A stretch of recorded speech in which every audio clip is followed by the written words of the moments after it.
welcome into the Saturday show. Hope you're doing well on this Saturday morning. This is 97.5 FM, the KSL Sports Zone. My name is Jake Hatch. I host this show on a weekly basis, typically joined by Michelle Bodkin, and she's going to join us a little later on, but she happens to be in Seattle, Washington today. She is covering the Utah-Washington matchup. We are going to break down in extensive detail throughout today's show, so she'll join us at the top of the 11 o'clock hour. Going to have a bunch of audio we'll be playing throughout today's show as well, getting you ready for a full day of college football. We got picks going on over on the big screen in front of me. We've got College Game Day up, and they've got a pretty good crowd down there in Georgia. I'm seeing flags from Washington State, Oregon. Jeez. We've got good representation across the country down there in SEC land. Big game. Michigan and Penn State, obviously, they're making the pick on that one currently, but we'll see how things go. Huge game, obviously, for the Utes as they take on number 5 ranked Washington. The Utes ranked number 18 in the most recent college football playoff poll. And then we also got BYU looking at the bowl eligibility tonight when they take on the Iowa State Cyclones. So it should be an interesting one there. And also Utah State is in action today, hosting a little bit of a resurgent Nevada team. Now, I'm fully expecting Utah State to handle their business up there in Logan, but we'll break all that down. Of course, you'll have full play-by-play coverage of Utah State coming up at noon. Pregame show starts at noon. Obviously, you kick off at 1 o'clock. We'll have the Ute pregame show at 12:30. We're calling this a supersized edition of the Saturday show because we're going to go till 12:30, carrying up to Ute pregame coverage. Jason Jones behind the glass producing for me today. So, Jason, what's up, dude? Hey, how you doing, Ryan? Not too bad. So, okay, so number one thing is we've got Michigan going across the board here. Wow, everybody's picking Michigan. Now, I know you're a Miami Hurricanes fan, Jason. Yes. When it comes to the whole thing with the Michigan situation, what did you make of all that? Like they're going to contest this in court and I don't know. I am probably the worst person to ask for all of these kind of cheating things and everything like that. And I'll tell you why. Because mostly I just don't care. I cannot. I can't imagine that not everybody is doing something. Everybody is doing something, and just because you haven't been caught doesn't mean you're not doing it, and doesn't mean that your team hasn't been doing it, or players on your team haven't doing it, or your coaches haven't been doing it. So I was a PED apologist back in the day of baseball. I was an absolute PED apologist. Okay. I mean, okay, maybe the batters were doing it, maybe the pitchers were doing it, maybe this guy, maybe that guy, whatever. There's no way to know. And maybe the banging on the trash cans for the Astros was a little too much. That was a little over the line when it comes to it. But I mean, guys have been stealing signs in baseball for years. And if you think this is the first time that any school has ever sent somebody to another school's football game to steal their sideline signs, you're crazy. There is no possible way this is the first time this has ever happened. And just because your team didn't get caught doesn't mean your team didn't do it. So I'm the worst guy to ask because I just don't care. I mean, it's, whatever anymore. Anymore, it's just like, whatever. Just go play the game. The best teams are probably going to win most of the time, regardless of what they're aided with or what they're not aided with. And just go play the games, man. Yeah, it's going to be interesting. So we got they're picking Georgia and Ole Miss right now, which is actually a pretty big game, and we'll see. So we got Desmond Howard took Georgia. We've got Pat McAfee making a big scene of this. He picks Georgia as well, and we'll see. It's going to be an interesting day. But as we typically do to start today's show, Jason, you had a highlight of the week for us? A highlight of the week. Mm-hmm.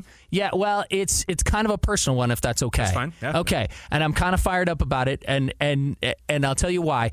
My son goes to Skyridge High School. Okay. And plays JV football for for Skyridge and dresses and all that kind of stuff. Okay, so I'm fired up, but maybe not for the same reason that everybody thinks. I'll save that other stuff for a little bit later. Anyway.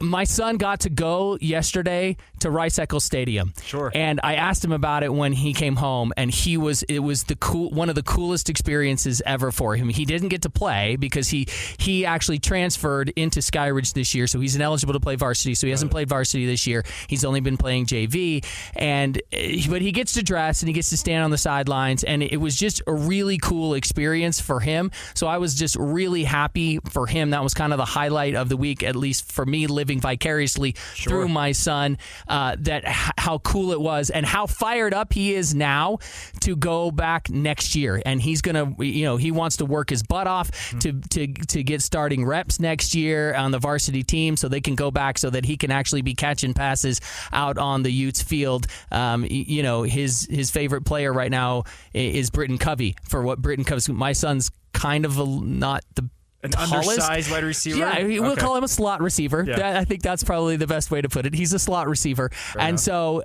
he idolizes Britton Covey because of what Britton Covey was able to do at the University of Utah, and he wants to do that. He wants to go out and catch passes out on the Utes field. And so it was really cool to hear him talk about it when he came home and how excited he was about the whole thing. Absolutely. It's a big deal. I'm a guy who I came a game away from getting up to, as they called, to the turf at Rice Eccles when I was in high school. We lost in the quarterfinals of the state playoffs, so I can understand that wholeheartedly. So that's awesome. Highlight of my week, just my kids. They know what Dad does for work, but they get more and more like. So where are you going today? Like, they enjoy that fact. But so my son, so number 2, we just had number 3 just about a month ago. So Colton is his name. The other day he's like, "Hey Dad, I was watching this game. Are you at that one?" I'm like, "Yeah, I'm at this game." It's just fun that they realize that's cool. they just, because they're young enough. They're just entering grade school. Sure. So they're having fun. So that's cool. we got a helicopter flying here above Sanford Stadium. All right, crazy stuff. Anyway, so big day ahead. So let's dive right in. Let's talk about what's going on. A big college football day ahead. That's the biggest thing. Is you got we're in the heart of November now.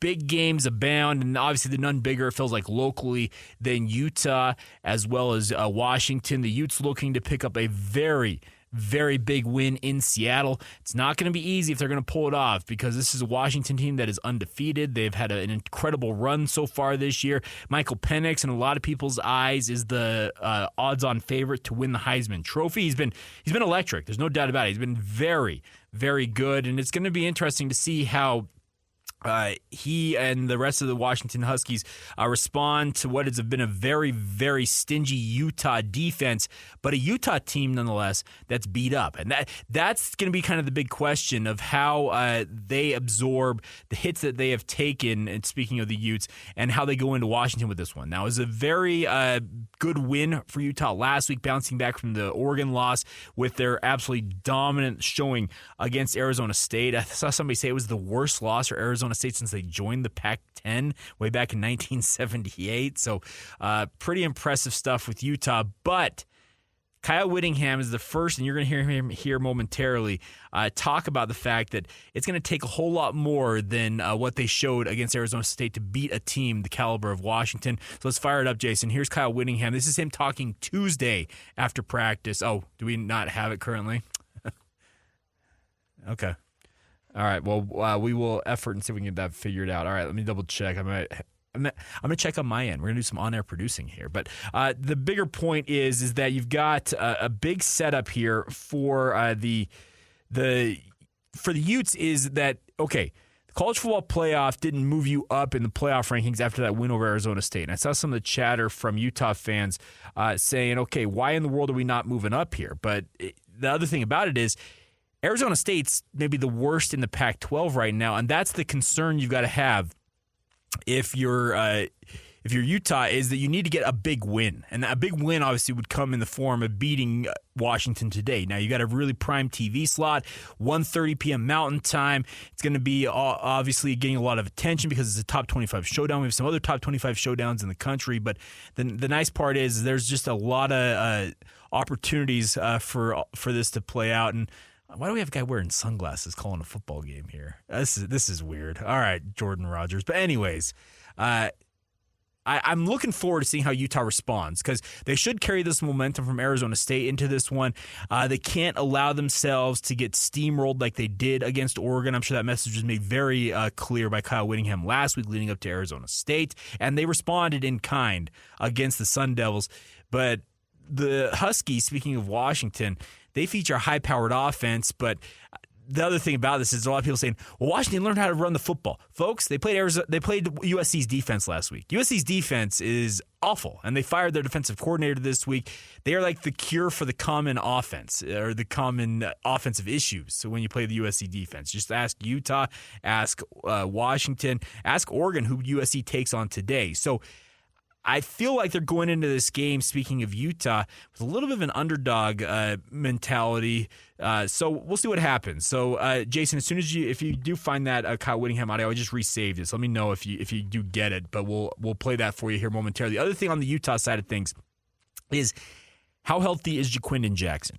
Because he got rolled up on in the Arizona State game, limped off the field. It's been a season-long issue with that ankle, and it feels like Utah's fortunes in many respects with regards to going to Washington and getting a win is if he is capable of playing. They have been absolutely decimated at that running back position for the Utes, and credit to Jaquindon Jackson. He has battled through that ankle all season long. It seems like he goes as long as he can in a game, then you'll see him kind of just come up and just limp off the field when he's done. And Kyle Whittingham, he recovers as much as he can, goes into the game, and then kind of repeats the cycle throughout the week, getting ready for each game.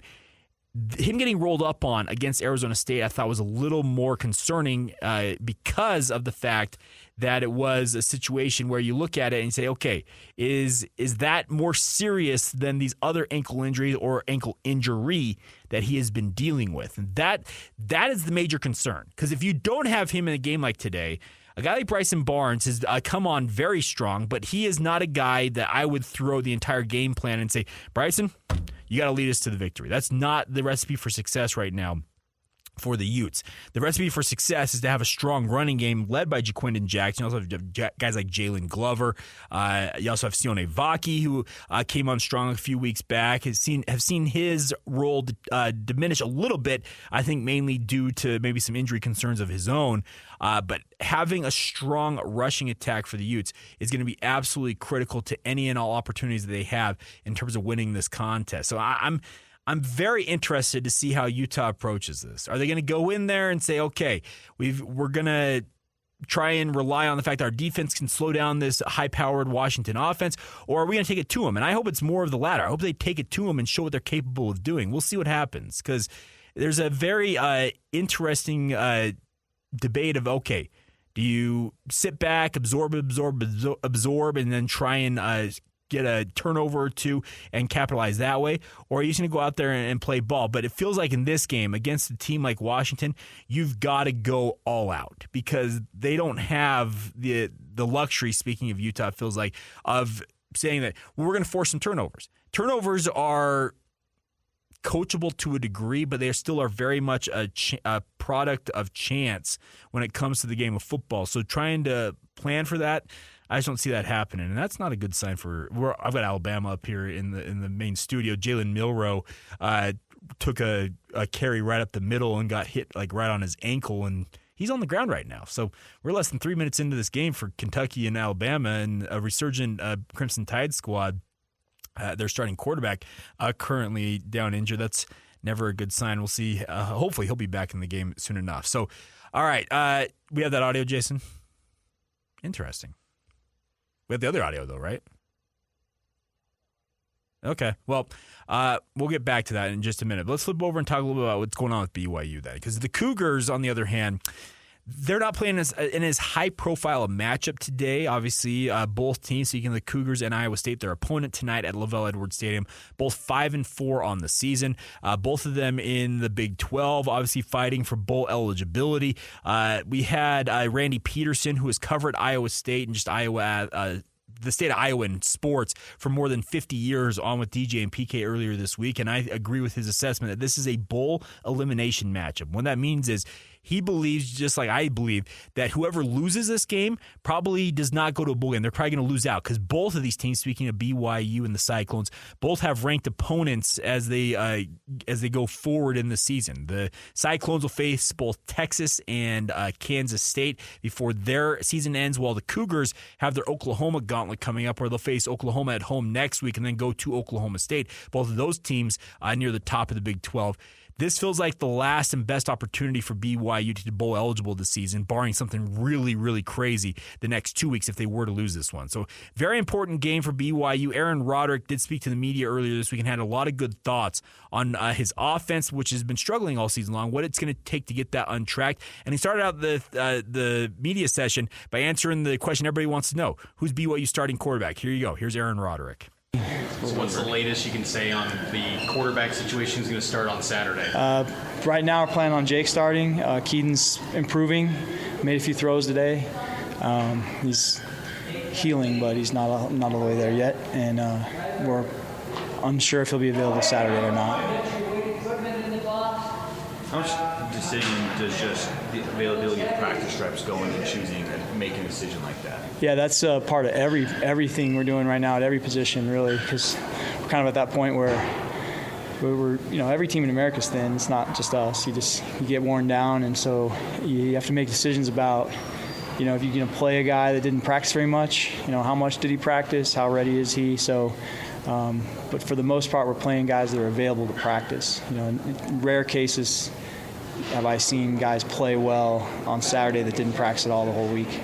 What went into the decision, just as far as over the weeks, as as Keaton's been dealing with this injury, since Arkansas, I think is what it was. So just as you decided to go with him and then made the switch. It just hit a point where he couldn't throw. I mean, he was in a lot of pain last week. He couldn't grip the ball.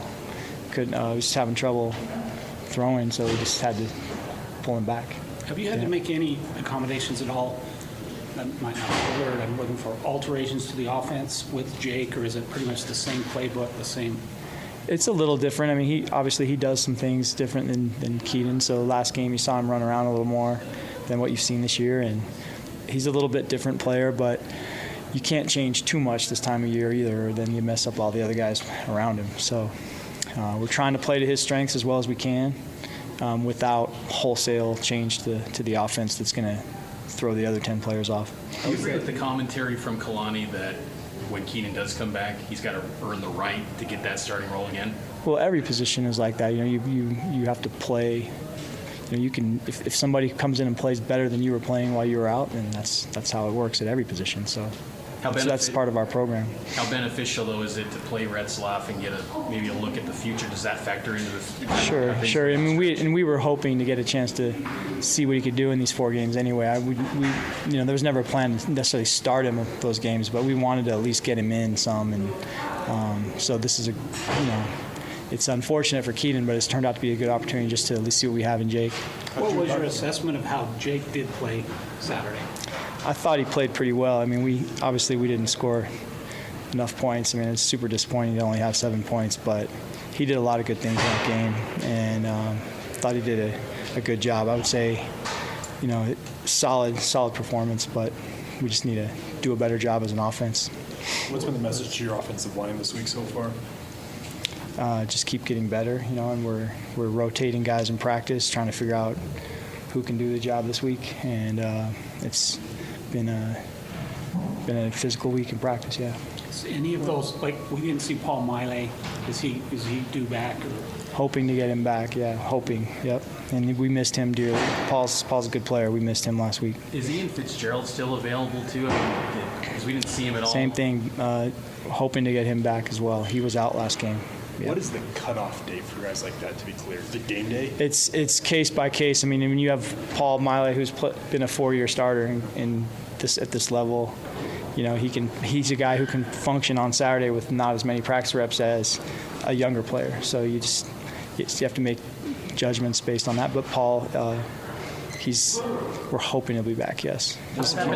How available has LJ been? Was he? Same. LJ was dressed last week, but we just wasn't quite ready. But he'll play this week. What's happened to the physicality up front? I mean, at that offense line, because that's been an identity piece to your offense in years past. What's happened there? Yeah, I would say it's a team-wide deal offensively. Like, we have not been as physical as we have in the past. The last 3 years we hung our hat on physical run game and play action pass and throwing the ball down the field off of our run game, and it has not been as good as it should be, and we're still trying to fix it. I'm like, all you can do is keep working at it, and that's what we're doing. Is that an effort thing? Is that an effort based, where you go? At times, I would say no. I mean, you have to play with effort, but a lot of it is just it's being in sync. It's 11 guys working in unison, all on the same page, and we're working on that. Yeah. And clearly, sorry. Go ahead.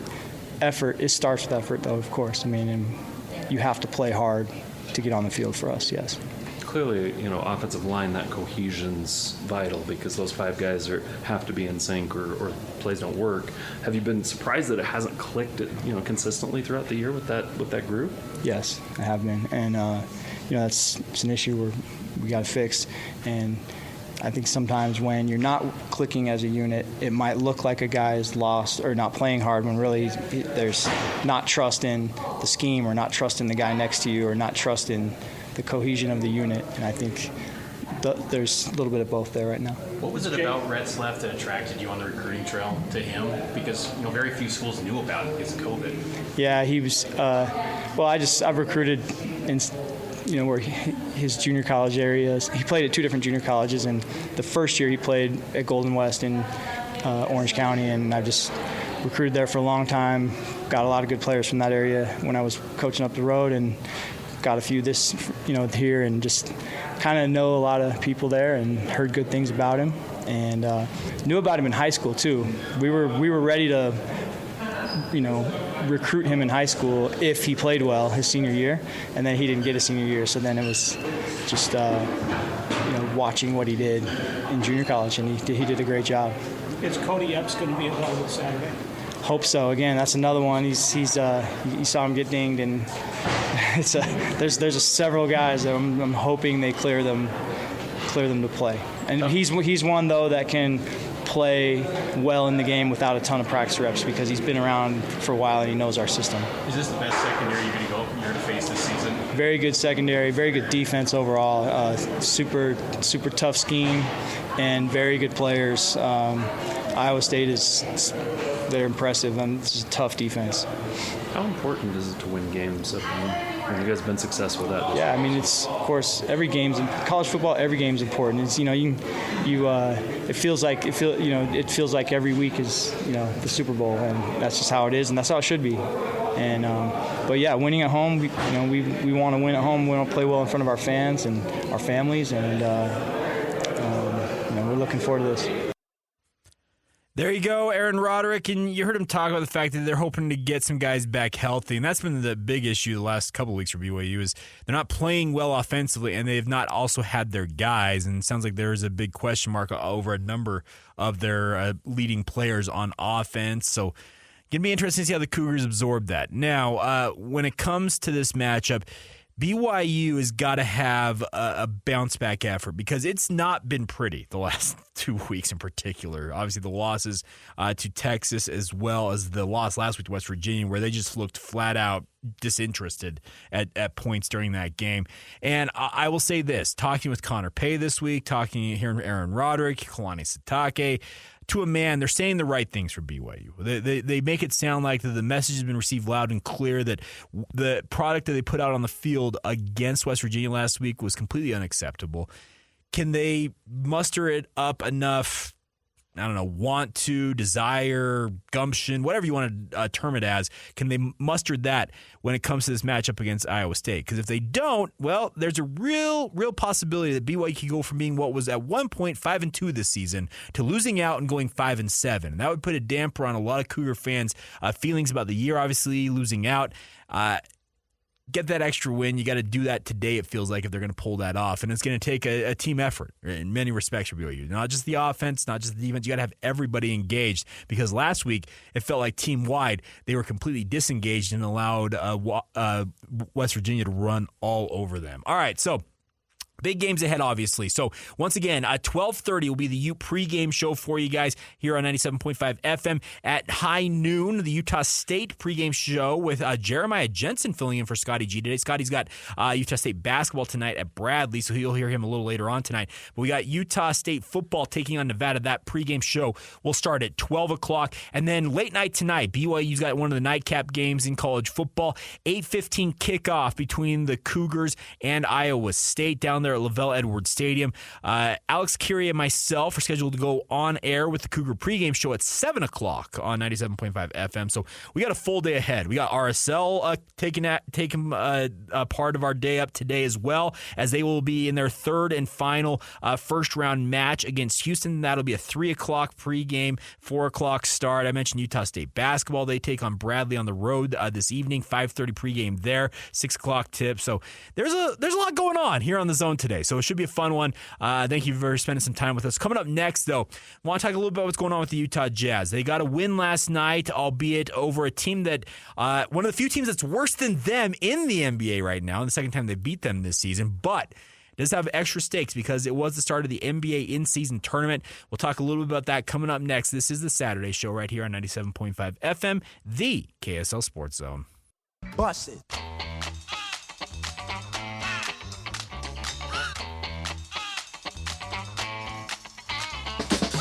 Welcome back to the Saturday Show here on 97.5 FM, the KSL Sports Zone. The Utah Jazz win a game last night. We haven't seen that a lot so far this season for the Jazz, but they get the W all the same, and they do it in the first game of the NBA in-season tournament as they beat the Memphis Grizzlies on the road 127-121. Interested to see how the NBA teams, the Jazz included, handle this in-season tournament. It seems like so far they're all saying the right things. The courts look absolutely ridiculous in certain circumstances. I guess not in all circumstances. We've had issues with those courts, by the way. I don't know if how many of you have heard, but Denver had their lines for the three-point line were painted wrong, the wrong distance. They were too far out. So players are warming up, and they're like, no. I'm not this short on every shot. They measure it, and it was much longer than it needed to be. And then apparently Dallas had manufacturing issues. They don't even have their court. Now, the Utah Jazz did play on one of them last night, played on the new court for the Memphis Grizzlies. By the way, they're using these courts like 2 and 3 times this season. Seems like a pretty extravagant expense for not using them a ton, but nonetheless, I digress. Nice win for the Jazz all the same. Now, their 3 wins this season include a win over the Clippers. That would be the second night of the season after the season opener. They lost to the Kings. They beat the Clippers 120-118. They beat the Grizzlies at home just a while back, 133-109. And then last night they win 127-121. Solid win for the Jazz, but it shouldn't have been as competitive as it was down the stretch last night, because this was a Jazz team that built up a 21-point lead, allowed Memphis to rally all the way back. Now, Jaren Jackson Jr. did get tossed out of this game, and there was an absolutely epic post-game rant by Taylor Jenkins. I wish I could play it on air, but I have not had a chance to edit it enough. Let's just put it aside. It starts with that they were bleeping atrocious, is what he starts out that rant with, and then goes off on the officials. Taylor Jenkins is going to face a nice hefty fine from the NBA for his comments, and so be it. We like when coaches speak off the cuff a little bit. But like I said, it's one of those NSFW things when it comes to working in radio that you're like, I want to play this so bad, but I haven't had a chance to edit it all the way down. And I was looking around to see if anybody had edited it up. I have not been able to find it. So if I do find it at some point during today's show, we will play it, because it was an absolutely epic thing. Because he gets up there and he's like, all right, saddle up. And he's like, record it, let's go. I don't care. And he just starts going off. So he starts ripping into the officials. So be it. Now, Memphis is one of the worst teams, maybe the worst team in the NBA right now. They're still dealing with the suspension of Ja Morant. He is out for the first 25 games of the season. They also lost their big man, Steven Adams, for the entire season after he tried to rehab his knee via not having surgery on it, and they hoped that it was going to work out, but apparently there's just some instability in there, and they decided, you know what, he needs to undergo a procedure, so he has been out for the entire season. And this was a team last year, speaking of Memphis, that was like a highlight reel team waiting to happen on any given night when you tuned into them, but right now they are far from that. So the Utah Jazz beat a team they were supposed to beat. There are still major concerns I have with this Utah Jazz team. I don't think that they have the right combination of players that want to engage, especially on the defensive end of the court. There are a lot of, and I've heard Jake and Ben talk about this, DJ and PK have mentioned it, there's a lot of offensive-minded guys on this Utah Jazz team right now. And the expenditure on the defensive end of the court is not ideal. Now, they do have a run of 100-plus games of some sort. I don't know what the exact number is right now, where they have failed to keep an opponent under 100 points. It goes back actually to the tail end of the Quinn Snyder era since the last time they held a team under 100 points defensively. But last year's team, at least it felt like, was engaged on defense at times. They weren't perfect by any means. But this year, it seems like the Jazz are just kind of, almost in many respects, it's like Olay type defense stuff. And you don't have your big man in the middle right now. Walker Kessler, we found out earlier this week, has been dealing with a ligament issue in his elbow. He's going to be out for at least 2 weeks before he's reevaluated. But that makes last night a solid win, considering they had lost 4 straight going into it. The Jazz are now 3-7 on the year. They will be back at home, continuing play in the NBA in-season tournament on Tuesday night. They will debut their court, their special court for this, as they take on the Portland Trail Blazers. Now, the Trail Blazers are in a similar circumstance to the Jazz, where they're not great this season, so it's another opportunity to get the Jazz to pick up a win here. We'll find out on that side of it, but we'll talk about that as it gets a little bit closer. But looking back at last night, this should have been a game that you just you ran roughshod through because you built a 21-point lead. The concern is that you allowed that 21-point lead to fritter away, and that's the concern. If you're a Jazz fan, is that they built this big lead. You're like, okay, they're on cruise control here, and then they went too far into cruise control and allowed Memphis, who is a team that is searching for any type of answers right now, to come rumbling back. So we'll see how the Jazz handle this, but I want to let you guys hear a little bit from Will Hardy. He had a really interesting post-game media session.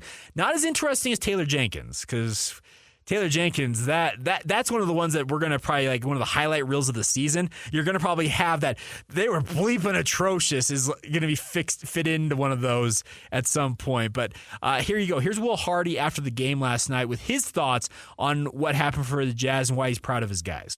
Happy and proud of the team.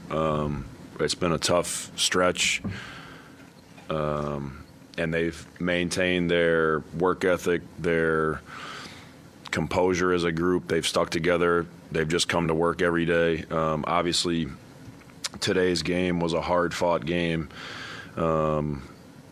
Midway through the third quarter, our play was really at a very high level. And then the game got hectic when Jackson got tossed and the crowd got into it and the physicality really picked up. And I think that's obviously a good learning moment for I'll get it close so you get a good sound. It's a good learning moment for our young players, that when the game gets hectic, especially on the road, and the arena gets hectic, that we have to find a way to maintain our composure. And obviously the end of the third quarter, we had 5 turnovers in 3.5 minutes, which allowed Memphis to get back into the game. But again, I think down the stretch, a lot of guys made some big plays. I think, and we showed a lot of poise as a group to pull out the win. Obviously, turnovers on the whole is something that we've got to continue to address. Our decision-making, we had 7 of them at halftime, and that end of the third quarter was just sort of ugly. But I'm very, very happy for the team, because it's hard to go through a tough stretch and maintain belief in your work ethic, and they've done that. What do you think the key was of how you guys maintained composure there? I think that's a moment where we sort of leaned into some veteran players. I thought Lowry and Jordan had really good composure late in the game. I actually thought that Keontae, his communication with the team, getting us organized was fantastic. And I think we all took some of those timeouts in the fourth quarter and really just had conversations about maintaining our composure. Let's focus on the parts that we can control and not get caught up in everything else that's happening in the arena right now. But I think it was really a group effort. I thought there were a lot of big plays. I thought, John had a couple big blocks late. I thought everybody participated. Bain got going, hit some tough shots, some step backs. But all in all, I think it wasn't like one person at the end of the game. I thought everybody participated. What did you see out of Ochai on both sides? Obviously, Ochai looked far more aggressive on the offensive end, catching and shooting, had a couple nice drives. Defensively, he had the assignment of Bain a lot of the time that he was in. I think he had some good stretches, and I thought he had some ugly stretches. A guy like Bain, because he can hit tough shots, it's easy to sort of lose focus on what your assignment is to try to make his shots as hard as possible. It's hard to keep a player like that from shooting. And I think there were some times where we didn't direct the ball at the screen as well as we wanted to. But, again, I recognize that Ochai was really giving good effort for, most of the game. And Bain started playing higher and higher on the floor, which, again, it's harder to direct the ball when it's that high. So Ochai will go back and watch the film. He's somebody that we're going to continue to put on other teams' elite perimeter players. So he knows that he has to go back and watch the film and try to, shore up his technique a little bit. Where do you see the offense in the last 2 games after you guys made the lineup changes? I think it's been the flow of it has been a little bit better. Obviously, John is playing more as a 5 than a 4 as our primary screener and roller. I think that's been good for him. I think in general we've had good spacing. The ball's moved. We've had a bunch of assists the last couple of games, which is obviously a good sign. So overall, I think it's been good. I think the second unit has, leaned into sort of their dribble drive game, which is good for that group as well. We also use Kelly as sort of a facilitator sometimes in that group. So I think overall the two groups have had a pretty good flow lately. There's always things that we're going to nitpick and say should be better, but I think overall it's been a good first 2 games with the lineup change. You mentioned the second unit. We're seeing Simone a little bit more in the last couple of games. What are you getting out of him with that second unit? Man, Simone, his best attribute is he just plays so hard every night. He's a little bit bigger than you think. He's a little bit more physical than you think. He's a little bit more athletic than you think. Not you, Sarah Todd, but you, the people. And he's disciplined. He knows how to execute on both ends. He's been a pro basketball player for a long time. He has an ability to really stay ready, whether he plays a ton of minutes or he plays 0. Obviously, his threat of shooting is great for us, but I'm more excited about all the other things that he does, crashing the glass, changing ends of the floor. He's a great cutter, and he really has a toughness about him that I think our team needs. So I've been very happy with his minutes the last couple games. How would you assess the rim protection today? Overall, it was pretty good. They shot not as well in the paint as some teams have recently. I thought our team was pretty committed tonight to guarding the paint as a team and not leaving it up to one person. Obviously having 12 block shots for our group, there were a couple that were jump shots, but for the most part, they were around the basket. I think it was a good group effort. We don't, especially with Walker out of the lineup, we don't have a team that can just rely on one person to clean up the mess. We have to do it as a group, and we have to fly around. I thought we did that tonight. Memphis shot the ball well from 3, shot almost 40% from 3, but in general, I was very happy with how he protected the rim. At the beginning of the season, you talked about, just balances and lineups and, just mixing and matching. Do you think that you found something with the balance between your first and second unit right now, or is it something that, you just got to go and kind of assess a little bit? Yeah, I mean, I think at the moment the balance feels good. Obviously, there are certain opponents that may make you think differently based on who they have on the floor. But I think right now these two groups seem to have a pretty good understanding of how they want to play and how they fit together, which as a coach is kind of my number one concern. It's, do I and the rest of the staff feel comfortable? That's one thing, but do the players feel comfortable and understand how they all fit together and what sort of their roles are when they're on the floor together? That's way more important. And I feel like right now we've gotten into a pretty good rhythm of that. There you go. Will Hardy after the Utah Jazz win that game. And he's a guy who is trying to encourage his guys via the media. Here's the thing. Let me just pull it back the curtain for some of you who may not have heard this before. When it comes to post-game media sessions, the coaches aren't talking to you, the fans, typically. They're talking to their players via the media. That is who they're talking to. And he's trying to encourage these guys, keep playing the way you were playing tonight, because it was a good... how do I say this? It was a good effort from the Jazz to, even though they frittered away a 21-point lead, they finished out the game and got the W. They easily could have faded and let Memphis get the win and would have allowed us not to have the epic post-game rant that Taylor Jenkins offered up. But at the same time, it was good to see the Jazz bounce back in that. Now, they have to continue that play. The opportunity is still there. You are in this group play portion of this in-season tournament. You've got a team that on paper you should be able to beat in the Portland Trailblazers coming to your home turf at Delta Center on Tuesday night. Of course, you'll be able to hear a lot of action right here on the KSL Sports Zone, your radio home for the Utah Jazz. But it'll be interesting to see how the Jazz follow that up. Now, they have a couple of days off. It's actually kind of a light schedule the next week for the Jazz because they are off until Tuesday night when they take on the Portland Trailblazers. And then they're off again until Friday when Phoenix comes to town for a weekend double dip here in Salt Lake City. One of them an in-season tournament game, the other one just a regular season matchup. So we'll see if they are able to get some extra practice time, work on a few things, get some things figured out. But we'd like to see the Jazz start to play a little more cohesive team basketball. Number one thing for me is you got to figure out what you're doing on defense. Giving up 120 and 130 points on a nightly basis, that's not a recipe for success if you're the Utah Jazz. They've got to figure it out. So we'll see how they do Tuesday night when they take on Portland. And I have found some audio from Taylor Jenkins. I'm currently editing it up, and once I have it ready, we will enjoy what Taylor Jenkins had to say last night. We'll play it. It's got to be edited a little bit, but we will enjoy that. So coming up next, it is time for technical fouls, talking about some of the more frivolous and dumb and just downright stupid things in sports. We'll get to all that next. This is the Saturday Show right here on 97.5 FM, the KSL Sports Zone.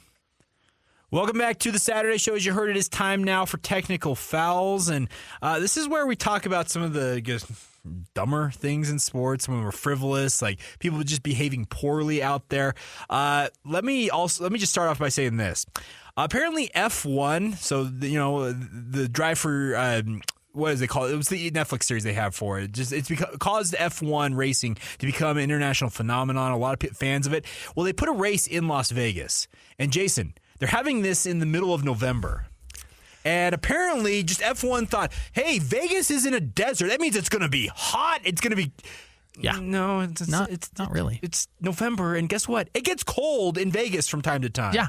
Apparently, there all kinds of tickets are going unsold right now because people don't want to deal with the temperature. Oh, really? Oh, jeez. It's supposed to be really, really expensive to get into, but the weather apparently is causing people to question if they actually want to go out and do it. They're running it right down the middle of the strip, at least part of the race, it's a really cool idea. Like they do that for Monaco, obviously, right. The historic deal there. But let's see. So I think it's a week out from now. Las Vegas. So a week from now, it's going to be in the mid-60s. But I think they were expecting, it's Las Vegas. It's going to be 90 and perfect. Yeah. Way to go, F1, to assume one thing and you're getting another. All right. So, Jason, you've got a really good one here. Obviously, it's a local story. Yes. High school football. Yes. State playoffs ongoing. Yes. What do you got? Okay, so here's the thing. As I mentioned before, my son goes to Skyridge, and you may have heard there was a little bit of a controversy this week. I know. Go figure. Yeah. Okay, here's my technical foul on this whole thing. I don't care which side of the argument that you are on. Okay. I don't care if you feel like you've been robbed and it's a travesty of justice and blah, blah, blah, blah, blah. I don't care. Think about the example that you are setting for your kids. Sure. That you're telling them that it's okay to go after kids on the other side. The kids had nothing to do with it. Leave the kids out of it. That's the first thing. Shame on the parents on both sides. I'm not just singling out parents at PG. I'm saying shame on the Skyridge parent who assaulted the referee after the first Skyridge PG game. Shame on the PG By the way, parents. they ever ID that person? I don't know. I know the cops were looking for him, anyways, but I don't know if it sorry. ever happened. But yeah, shame on the PG parents for going after the Skyridge kids, saying everybody's a cheater and it's all a cheater. If you're worried about whether or not your team is cheating or not, go back to my original comment that I made at the beginning of the show about Michigan. Anyway, shame on you for setting that example. If you're upset, okay, I get it. You have a right to be upset, although I think if you look at the facts of the case and compared to the case that everybody's comparing it to, you will see it's apples to oranges and not apples to apples, but that doesn't matter. Regardless of whether or not you think you have a right to be upset or not, and maybe you do have a right to be upset, maybe you feel like you've been robbed. We all want what's best for our kids, but what's best for your kids is to not set a terrible example of anger and hatred that you're just spewing all over the internet, all over social media, all over everything, and saying that this is the worst thing ever in the history of the world. My gosh, people, it's a high school football game. Get over yourselves. But even if you do feel like you have, you feel like you've been wronged, set a better example. Look for a peaceable solution. Don't hate. Don't divide. Don't be so angry. You go out on the field, you play a game, you're done, you go and have a beer together. For crying out loud, stop with the hate and the anger. That is my technical foul for this week. I like it, and it's not wrong. Like, I will admit that I originally spoke out on it because the precedent had been previously an eligible player means forfeit and vacation of wins. I did not know, and I got clarification from the UHSAA that they have amended that rule. Right. So that's the thing about it, and you're right. It's just, let's be a little kinder to everybody else. Yeah, I agree. We can be a little better in that regard. Do we have that audio ready? Did it pop yes, up? Okay. It did. Yeah. Okay, so I promised you guys we get Taylor Jenkins. I got it done in the break. I edited it up. Here is the entirety of Taylor Jenkins' post-game press conference last night after his Memphis Grizzlies team lost to the Utah Jazz. Just sit back and enjoy. Sure, saddle up. One of the most poorly officiated games I've ever seen. Recorded. I'm fine with it. Atrocious. Jaren Jackson plays 23 minutes and is in the paint all night. He's one of the most professional players in this league, and he gets a double technical foul. And the excuse I get is that he's charging at an official. It's called de-escalation. 29 free throws to 13, and I'm not that coach. You can go back in the history. I've done this one other time. Our team is competing their off. Competing their off. And this is what happens. The interactions right now with the officials, complete disrespect. I know what's coming. It's unbelievable the looks on the faces when I'm trying to engage in conversation to defend our guys that are busting their tail right now. Busting their tail. And Jaren Jackson's one of the most professional guys. And if you go watch the play, 2 possessions in a row, he gets hacked underneath the basket, 0 free throw attempts. I'm not trying to put a name on a jersey and this guy should earn these fouls and all that stuff. Watch the game. 29 free throws to basically like there was 7. And then at the end of the game, a few more added. I don't understand it when guys are competing their tails off. And we got stuff we can clean up. Sometimes we're grabbing, we're holding, and one's like, oh, man, here. In the heat of the battle, when conversations are trying to be had, notices trying to be made on things that are happening, and there's not the enforcement of it. It blows my mind. What are we doing here? What are we doing? Our guys are competing their tails off. And we got to play better. We got to coach better. We got to play better. But I don't get tonight whatsoever. Again, I'm going to go back to the interactions. Stern, nothing, stonewall, ignoring. And then you wonder why our guys are trying to compete. I don't get it. I look forward to watching the tape, getting responses to when I send clips in, all that stuff to see what should have happened. And you wonder why. Haven't done this most of my career, all that stuff, but I got to defend my guys when they're competing their tail off. And we're not trying to lose our heads. We're trying to go out and win basketball games and try to play better. It's as simple as that. We're trying to play better. We're trying to play better. There's got a lot of better that's got to go around. A lot of better that's got to go around. Look at the numbers. Look at the clips. Thank you.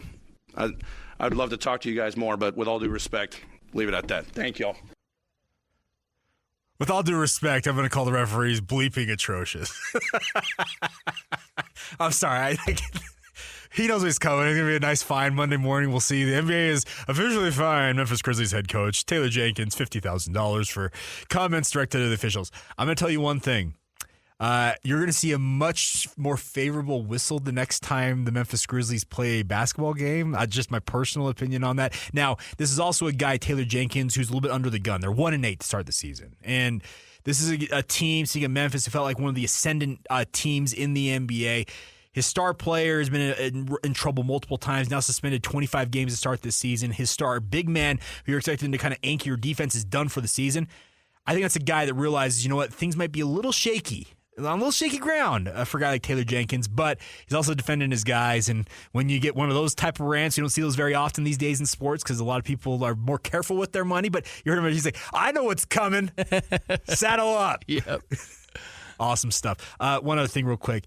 The Big Ten, they suspended Jim Harbaugh, by the way. I don't know how many people saw this. Quote, this is according to Sports Illustrated. Tony Petitti, who's the Big 10 commissioner, has no idea how badly he just botched his job, but here is a hint. In a meeting last week, Michigan's regents discussed possibly leaving the Big Ten if Petitti suspended coach Jim Harbaugh without what the school considered due process. A person familiar with those discussions told Sports Illustrated. Michigan, you guys ain't leaving. Like, come on now. Jim Harbaugh's probably going to the NFL after this season. Well, I've thought that for a couple of years now, but this may be finally the time that he's like, you know what? Thanks, but I'm out. We'll see. But they're going to go independent, or they're going to go where? No. They won't. They don't want. The SEC doesn't want them. They're not going anywhere. They're not going anywhere. All right. So good technical fouls. All right, coming up next, we're going to check in with Michelle Bodkin. She is in Seattle for the Utah-Washington matchup later on this afternoon. We'll get her feelings on how the Utes are looking going into this one. That's all coming up next right here on the Saturday Show on 97.5 FM, the KSL Sports Zone.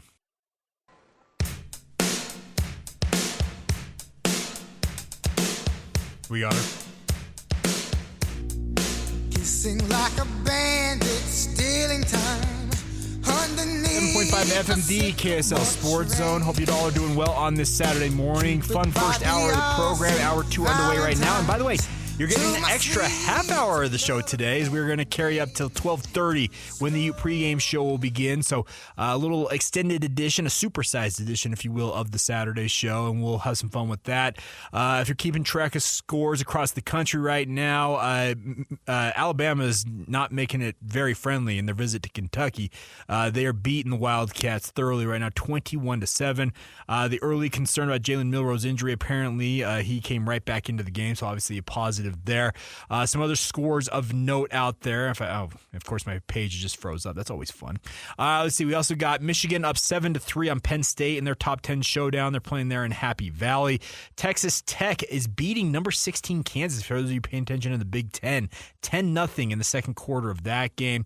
And then another other top 25 action. Tulane leading Tulsa right now, 14-10. You got a lot of other games coming up later this afternoon. You got Arizona, Colorado, Baylor, Kansas State. Jason's beloved Miami Hurricanes taking on the Florida State Seminoles in Tallahassee. You got Tennessee and Missouri in a top 15 showdown. That's the CBS game of the week on for the SEC.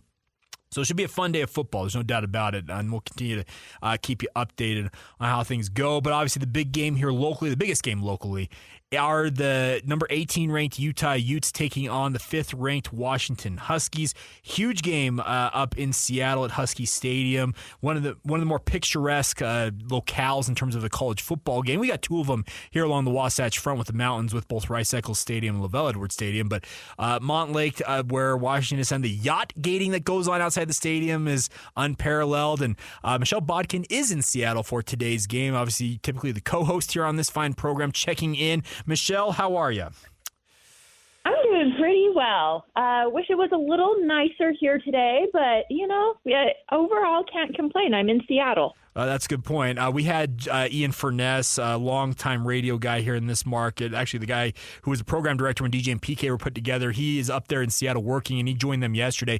And he said apparently there's major weather concerns with today's game. Give us a sense of how things are looking right now, Michelle.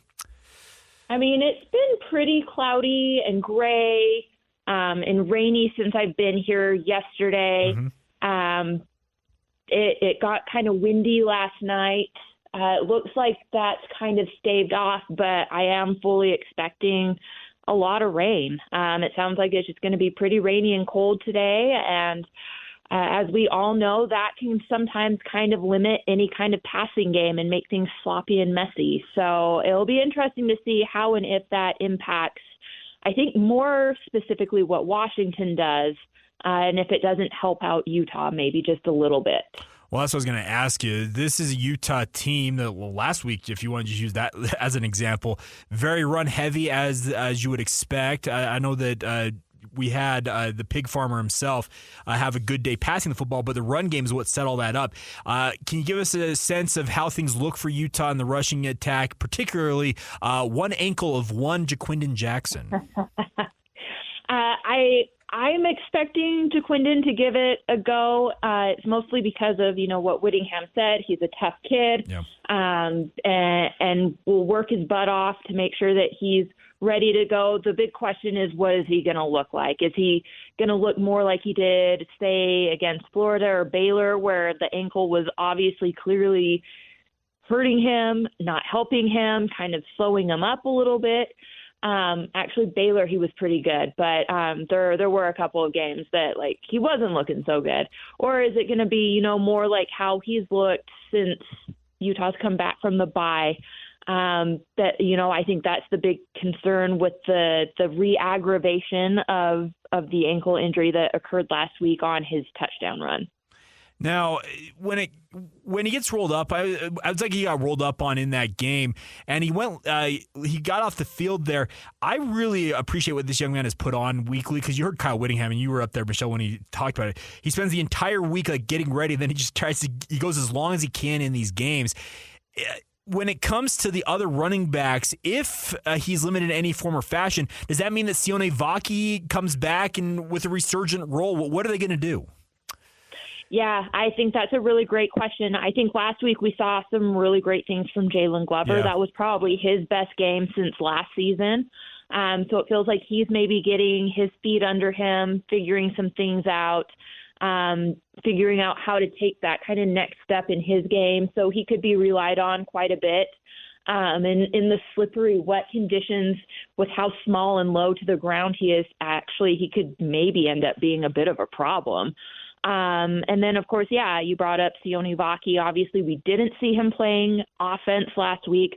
I think a lot of that was just by design. Utah didn't need to do that in order to blow out ASU. They'd handled that pretty well with who they had. And so I think that was all part of, giving Sione a little bit of a break, letting him maybe rest up a little bit. And I kind of expect to see some form of what they've been doing with him on the offensive side of the ball this game. I think he just adds an element of explosion that you don't otherwise see with that Utah offense, just given the injuries, and where this is such a big game, and where, this is all about keeping Utah's potential three-peat hopes alive. However,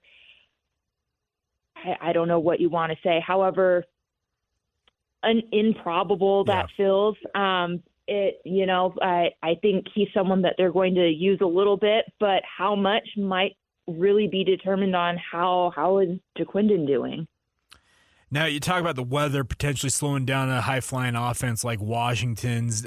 When it comes to this, do you think that Kyle Whittingham's going to go into this game and say, all right, guys, we're run, and if we have to, we'll roll Bryson Barnes out and try and pick up a first down? What do you expect them to do offensively in this game? Is it the similar game plan to what they did against Arizona State last week, or do you feel like they may try and shock the world a little bit and let Bryson go down the field a touch? I mean, just with the weather conditions, I kind of expect to see a little bit more of what we saw last week. Okay. They'll probably try and air it out at key points. But if the weather is going to be really, really bad, I think they're going to kind of, put the kibosh on airing it out as much as possible, just to avoid any kind of turnovers or mistakes, because I don't think this team is built to be able to afford turnovers and mistakes like that against a team like Washington. Now, the interesting thing is, what is Washington going to look like? Because they are primarily more of a passing offense. We did obviously see their running back get going last week against USC, but I do think also a lot of that has to do with it doesn't take much to get anything going against that USC defense. They've just been dreadful this year. Yeah. But I think they do have a good kid back there. They just haven't used him and relied on him. And Utah is a much better run defense than USC is. So I think that's where, what happens with, kind of planning for the weather could get a little bit interesting. I'm not the first to use this line, Michelle, nor will I be the last, but I'm just saying that USC's defense is the cure for the common offense right now. I'm just saying. Oh, man. Yeah. Yeah. And obviously they finally decided they got rid of their defensive coordinator. We'll see if it's any better product, but players make plays, and we'll see how they handle that. But you talk about Michael Penix, and I think most people have him on the short list, if not the outright favorite to win the Heisman Trophy. What do you make of him as a quarterback? Because I think he's absolutely electric. Yeah, I think he's really outstanding. He's able to make just about any throw you want him to make. I think the biggest knock on his game is he's sometimes maybe a little bit overconfident, and so the turnovers can sometimes be an issue for him. But for the most part, he's just a really solid prospect, and I think brings good leadership to that Washington offense, and just does his job. Again, I think it's really tough to find guys that are particularly great at making the kinds of throws that he's capable of making. That's a very rare and special talent, and he's got that in spades. The Washington Huskies are undefeated this season, Michelle, and the history of the Pac-12 suggests that they will lose a game at some point, because we've never had a wire-to-wire team in the Pac-12's history that went undefeated in the regular season. Do you think today's that day? Like, where do you think this game kind of rests in your mind? Yeah, this is an interesting game. I was talking with our good friend Steve Bartle actually last night, and I'm like, I can see like 3 different scenarios playing out in this game. I think the most likely is that it's a close win for Washington. That's kind of what I believe. But I could see Utah pulling off a close win. I could see Washington blowing Utah out. The only thing I really don't see happening, I would be shocked if Utah, blew Washington out. I think that would be absolutely stunning, but it is the Pac-12. So, I mean, weird stuff happens week in and week out. We know this. But I think there is potentially some potential for Utah to maybe be Washington's first loss. I think Utah's defense is good enough to keep Utah in the game as long as Utah plays clean offense and productive offense. And does a little bit of their keep away thing that they've been doing. I think it's possible. I think it's still kind of a big ask.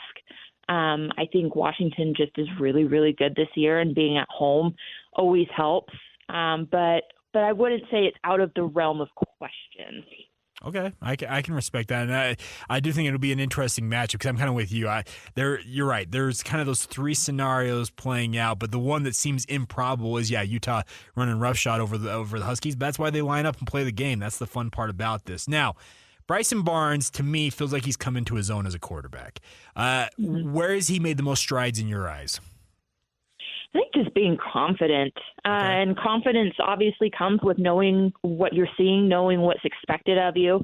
And that happens, when you get the reps. And I think that was the biggest issue that Utah was having with both Bryson and Nate Johnson is, earlier in the season, they were trying to get them some reps, but they were operating as if Cam Rising was going to start, and then it would turn out he wasn't going to start. And so then these two kids are having to deal with a game plan that really just was never for them or about them. And I think it showed, and I think they didn't look great. And obviously I think they went with Bryson, who does have a little more experience than Nate in the end. And I think that's really the biggest thing. I think we're just seeing Bryson learning and getting confident on the fly. And that's not to say, I'm not trying to convince anyone that Bryson's a future NFL quarterback. I'm not trying to convince anyone that he's the future next year. I'm not trying to convince anyone that he's the greatest quarterback ever, because I think it's fair to say he's not.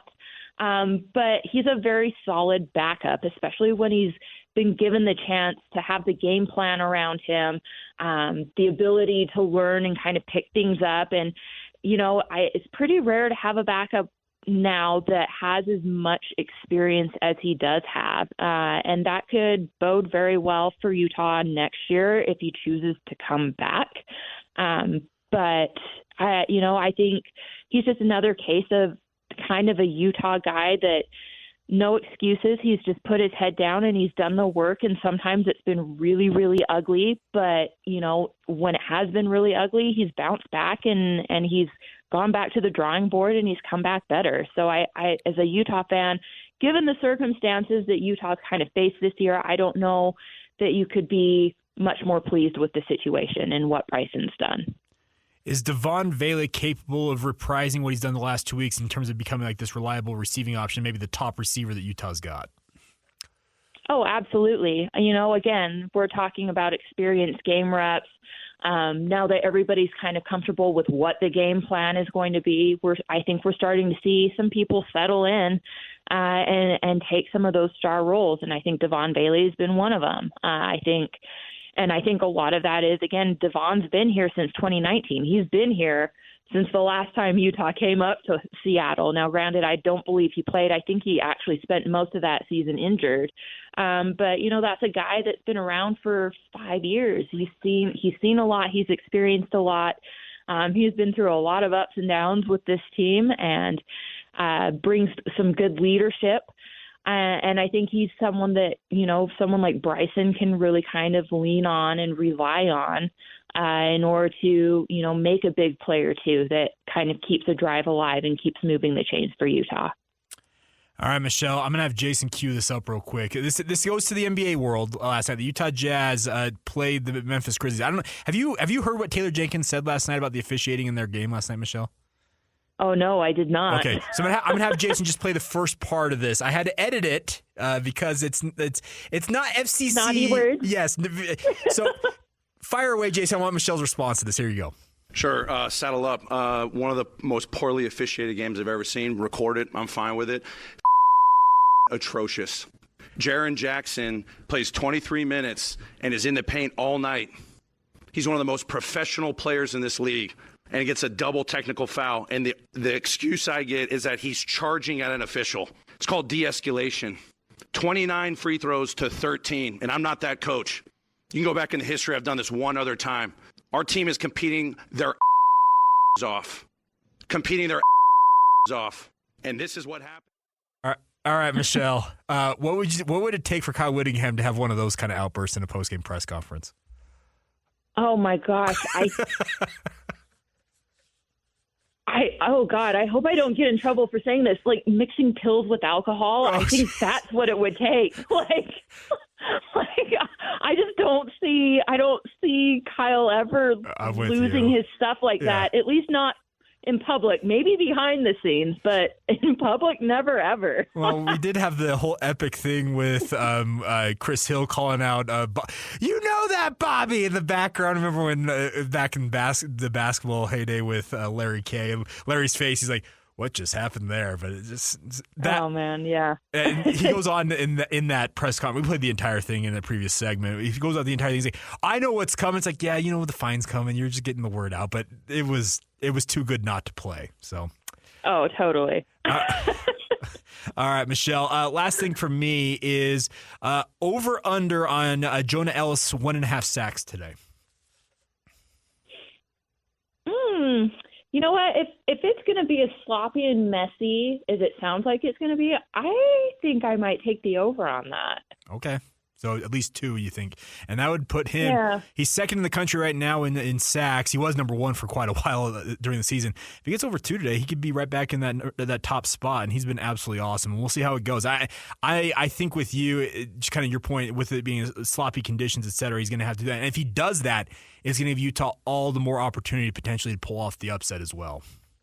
Absolutely. Everybody's going to need to bring their A game. Kyle Whittingham's been very open and honest about that all week.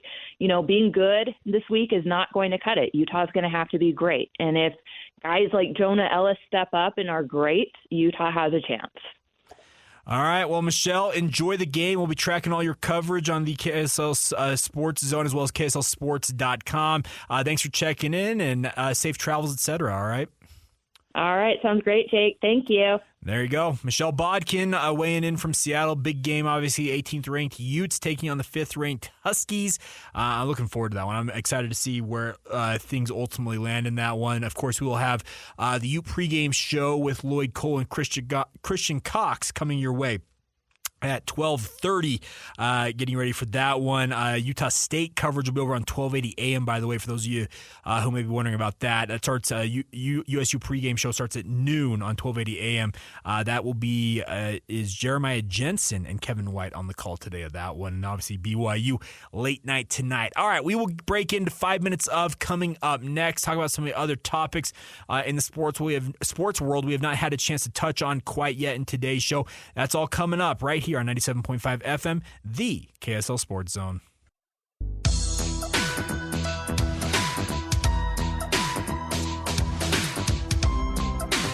Welcome back to the Saturday show here on 97.5 FM, the KSL Sports Zone. Hope you all are doing well on this Saturday morning. A big day ahead here on the KSL Sports Zone. Looking forward to it. Coming up at noon, things kick off with USU and Nevada. Pregame show from noon to 1. Obviously, full play-by-play coverage on 1280 AM. Jeremiah Jensen and Kevin White on the call of that one. Coming up later on this afternoon, the Utah State men's basketball program is at Bradley. They're in, I think it's Peoria, Illinois is where Bradley's located. I found out because I was looking up the schedule. That's the only way I knew that. They'll take on Bradley in a non-conference matchup. Scott Gerard will be on the call of that one. He traveled with the team yesterday. That'll be a 5:30 pregame, 6 o'clock tip in that one. Here on 97.5 FM at 12:30, you'll have the Ute pregame show leading up to the kickoff of Utah and Washington, their top 20 clash up there in Seattle. 3 o'clock brings you the RSL pre-match show. 4 o'clock, first kick for Real Salt Lake down there in Houston. Do or die for RSL if they want to keep their playoff run going. Should they beat Houston in this best-of-3 series, they would host Sporting Kansas City in the next round. It'd be a one-off the weekend of November 25th in a chance to advance to the Western Conference Finals. Obviously, a chance to continue chasing an MLS Cup championship, but we'll have to see how they handle today. And then late night tonight, 7 o'clock, we will have the Cougar pregame show leading up to an 8:15 kickoff for BYU and Iowa State. So looking forward to it. Fun day ahead. But I want to talk first off here in 5 minutes about what's going on in the NFL. Now, a big weekend ahead, as always. The NFL, the dominant force, it feels like, in professional sports in this country. Some really, really fun games, it feels like, on the docket, kind of spread throughout tomorrow. Early window, the 11 o'clock window, include the 49ers at the Jaguars. The 49ers coming off 3 straight losses and a bye week, looking to get back into the win column when they face Jacksonville down there at Everbank Stadium. I'm interested to see how the Niners handle this, also how Jacksonville handles what was once considered to be the odds-on favorite to win the Super Bowl title coming into their home turf. We'll see how that one goes. The Texans and the Bengals is an interesting game early on as well in the 11 o'clock window. C.J. Stroud has just been absolutely masterful as the Texans quarterback. He's got 2,200 yards passing, 14 touchdowns, but incredibly, as a rookie, just one interception. He is everything that people expected him to be.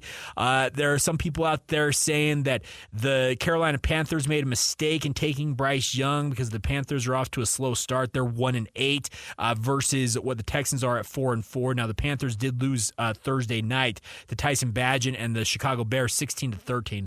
By the way, if you're going to put a game that had teams that were combined going into the matchup, combined a 3-14, why in the world is that game on national television? That is my question. I no offense, I watch most Thursday night games. I didn't pay one lick of attention to that game. I refuse to watch it. I am not watching a 1-7 Carolina Panthers team take on a 2-7 Chicago Bears team. Sorry, folks, that's just not happening. So, anyways, back to the point. Fun games tomorrow. Saints-Vikings. Now, there was the crazy story last week with the Vikings. They have lost Kirk Cousins for the season. Jaron Hall comes in, was off to a pretty good start, suffers a concussion. They had to throw, now I'm blanking on his name. Who's the quarterback? Josh Dobbs, thank you, Jason, had to come in without having practiced whatsoever with the Vikings, and he rallies them to a win. They are 5-4 against seemingly all odds for Minnesota against the 5-4 New Orleans Saints. Derek Carr doing his thing. I saw a crazy stat, by the way, for those of you on a local note.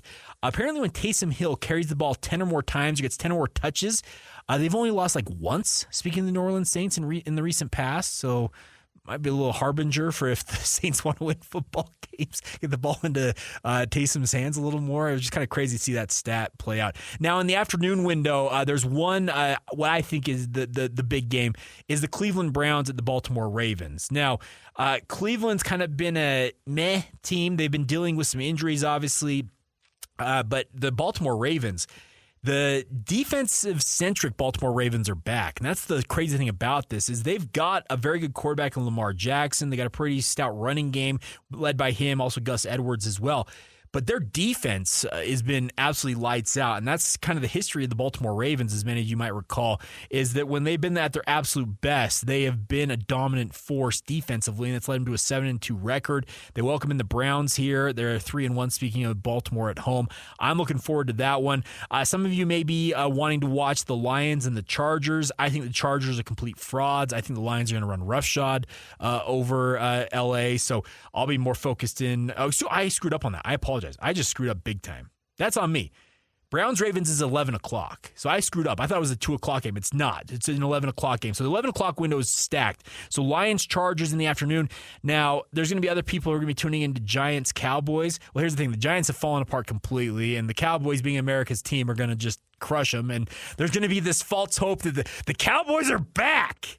They're not back, folks. They find ways to lose games in big instances when they play big games, and they make hay against lesser opponents like the New York Giants. So we'll see what happens on that one. And then in primetime, as you'll be able to hear here on the KSL Sports Zone, got the New York Jets. Zach Wilson, is he playing for his job? Question mark. Who knows? I'm pleading the fifth from his head coach to the media. When isn't he playing for his job? Good point. But right. when your coach goes on a radio show in New York and says, I plead the fifth, when asked if he was considering change, whatever. They play the Las Vegas Raiders. And Jets 4-4, Raiders 4-5. I'm interested to see where this game goes because Aiden O'Connell is expected to start once again for Las Vegas. They have fired their GM. They fired their head coach. They had a really nice new coach bounce last week, it felt like. Will that continue? And can Zach Wilson get his guys going? That's TBD. I'm interested to see where that one goes on the NFL front. All right.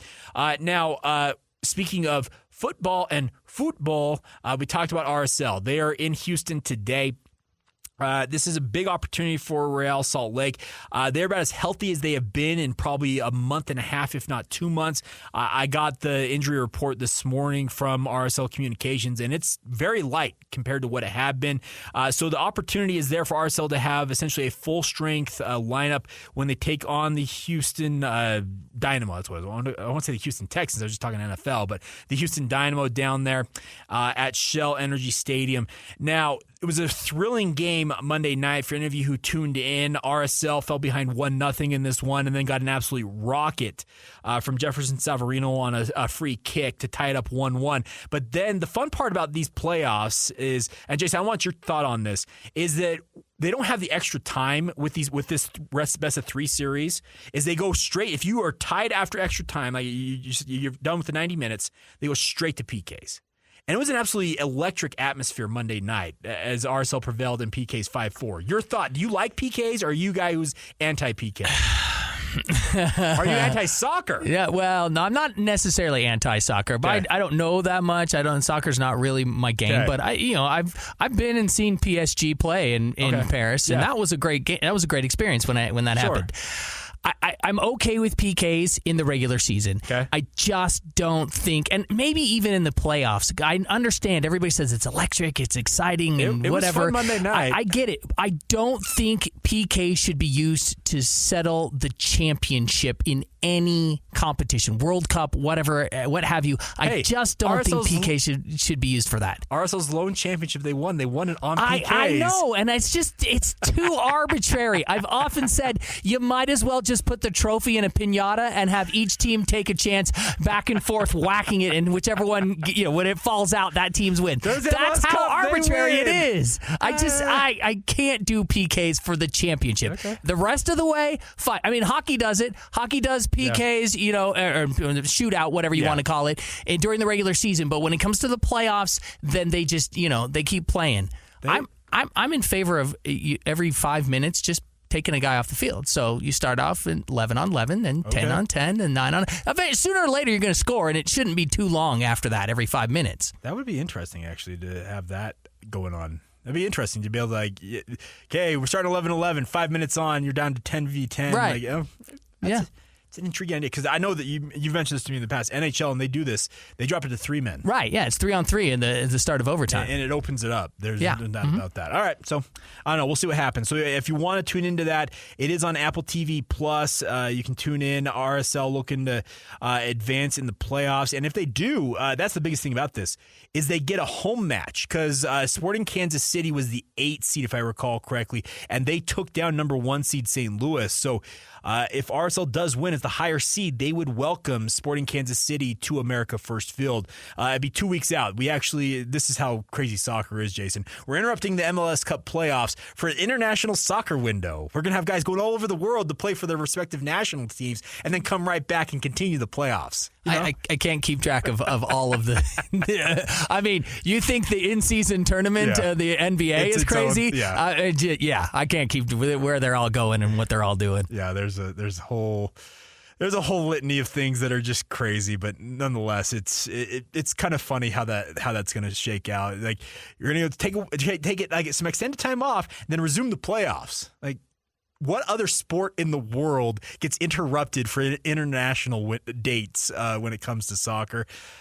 Just Major League Soccer. Yeah, especially in the middle of the playoffs. You getting interrupted in the middle of the playoffs. Yeah, well, good times. So we'll see how that goes. Obviously, RSL 3 o'clock pre-match show here on the KSL Sports Zone. And then obviously it'll be a 4 o'clock first kick down there in Houston. David James, Jay Nolly will have the call. Spencer Warren, Lauren Beck, pre-half and post-game coverage. I'm disappointed, by the way. I had plans. I was going to have a very full day today, Jason. It was going to be Saturday show, rolling right in, because originally RSL was supposed to kick off at 2 o'clock. So it was 1 o'clock pregame. So I was going to do Saturday show, roll right into pregame, do the RSL match, finish that up, and then go do BYU. It was going to be a full day of radio, and then Major League Soccer says, you know what? We're moving that match in Houston to 4 o'clock Mountain Time. And I'm like, that is not going to work, folks. So thank you, Major League Soccer, for spoiling what was going to be a pretty epic and long day. But nonetheless, we make do. I know Spencer Warren's like, of course you have. They changed it. Yeah. And they did it just to spite you, I think, Jake. They knew Jake Hatch in Salt Lake City. Knew he had a full day ahead. You know what we're going to do? We're going to give him some extra time off. That's right. That game time. Yep. All right. Final thing here is that we had college basketball is underway. Now, I'm an advocate for college basketball to move back when it starts because it gets so buried with everything else going on in November. But the thing is, we got a big win last night for BYU, one of the big upsets early on the season. Now, college basketball, it's not what it used to be. It used to be absolutely electric seemingly every night, even here locally. But it was a good win for BYU all the same. Number 17 ranked San Diego State, who went to the Final Four last year, went to the national championship game.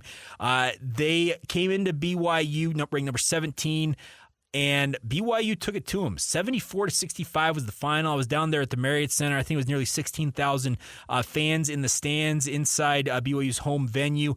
And it was a fun game, a physical game. That's one thing about this is a lot of college basketball games that were as physical as this one are like a foul fest. You're just having guys foul out left and right.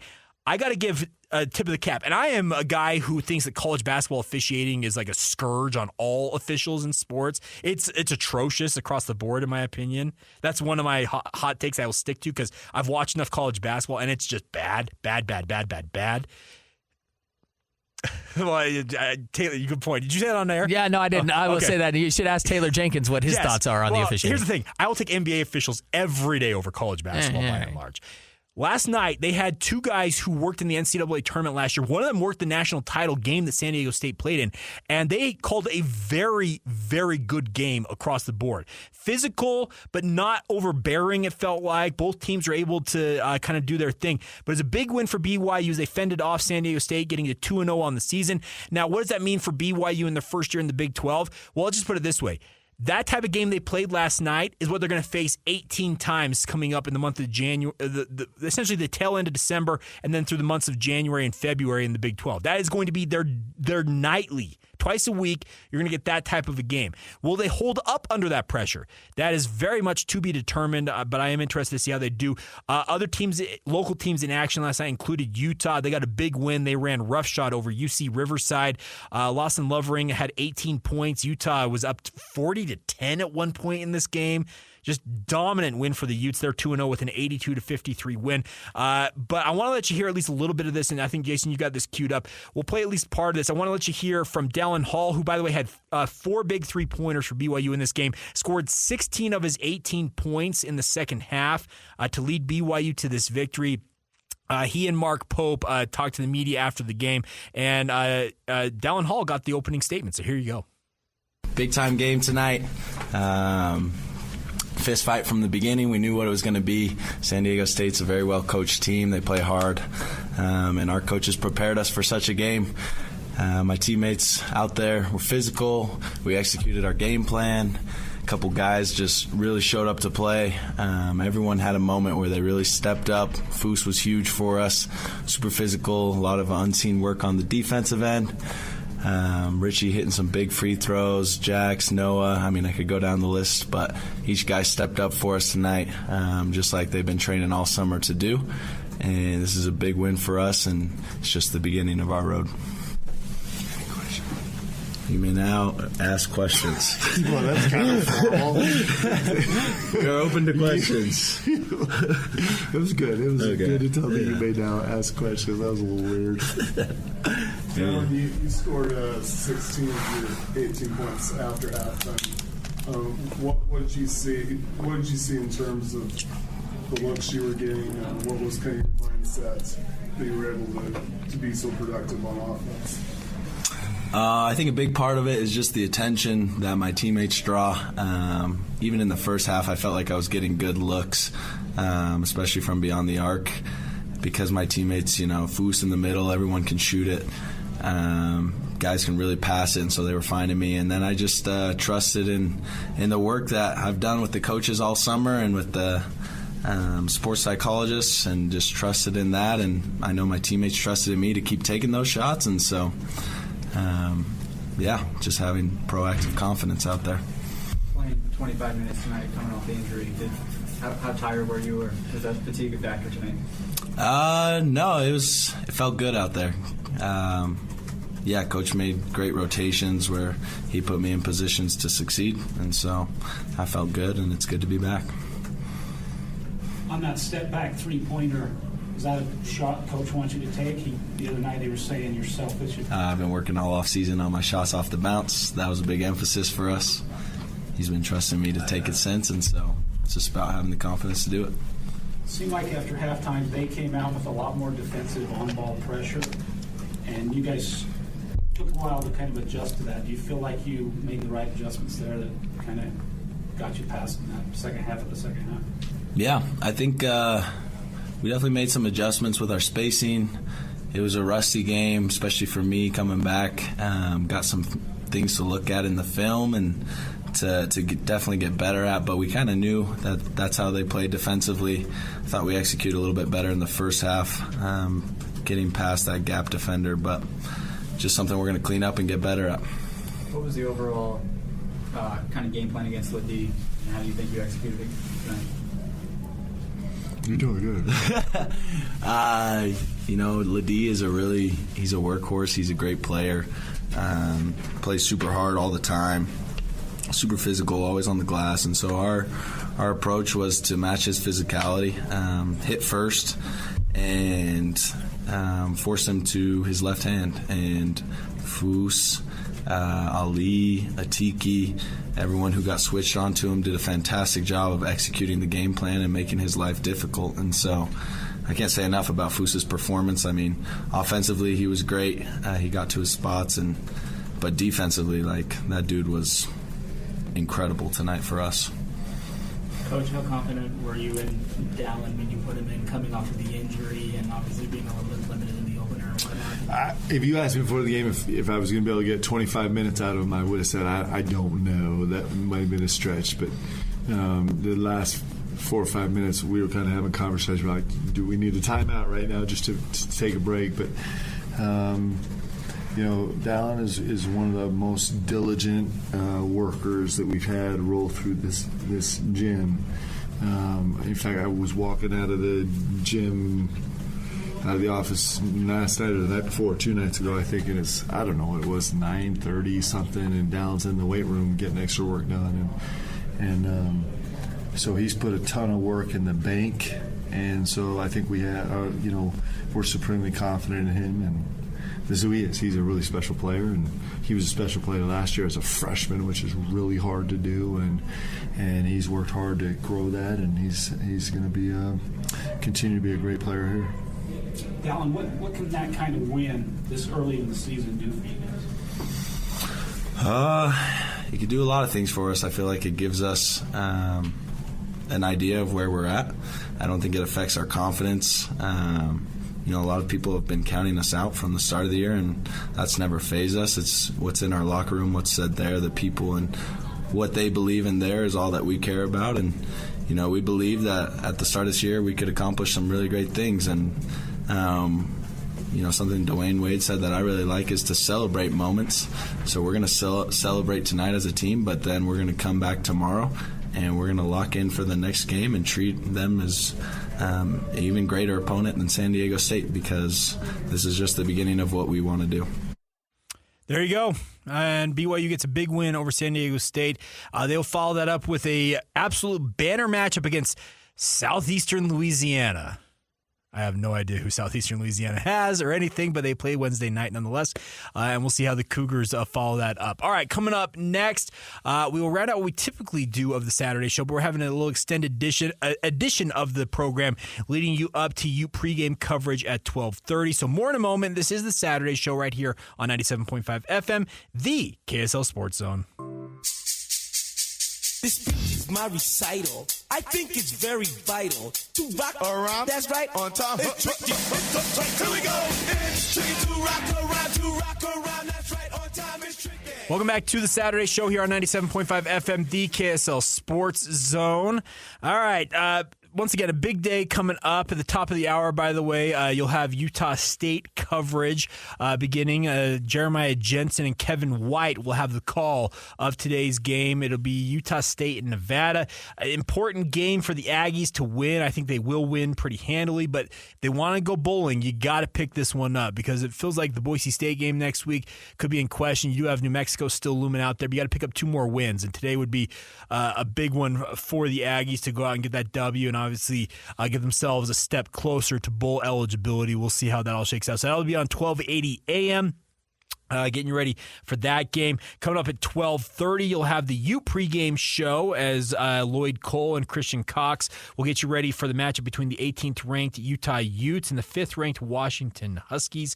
Looking forward to that game. Obviously, should be a fun one. But coming up after this break, we are going to let you hear a little bit of the conversation that David James and Patrick Kinahan had with Ian Furness yesterday. Ian works up in Seattle now for Fox 13 up there in Seattle, as well as doing a sports radio show on KJR in Seattle as well. A Washington State guy, but keeps his eyes on all things Pac-12, and obviously being right there in Seattle with the Utes and the Huskies squaring off. He had some great thoughts on what the Huskies are going to bring to the table when they take on the Utes, and his thoughts on Utah having worked here as well. So we'll get to that conversation coming up next. This is 97.5 FM, the KSL Sports Zone.